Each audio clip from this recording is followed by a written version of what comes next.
रोम भरे दर्द जमाने में रह गए, हम इंसानियत का फर्ज निभाने में रह गए। तुम सब चुपके से आके मेरे घर में आग लगाते रहे और हम तुम्हारे ही घर के आग बुझाने में रह गए। हम तुम्हारी औकात बहुत अच्छी तरह से जानते हैं। तुम्हारे सियासतदान हमारा कुछ उखाड़ने के बजाय तुम हिलाते हुए हाथ देश हमारा कहता है, न होगी तुझसे अब बात कोई। मुल्क तुम्हारा हिजड़ों का, न दिल में है जज्बात कोई। हम भारत माँ के सपूत हैं, ईंट से ईंट बजा देंगे। तू दर दर ठोकर खाएगा, ऐसा कोहराम मचा देंगे। सरहद पार के लोगों की मजबूतियों को हमारे मुल्क वाले अपने बेगम के पैर की जूती समझते हैं।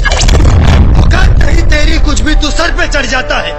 तेरे जैसे कुत्ते को हमको समझाना आता है। मारो इसको!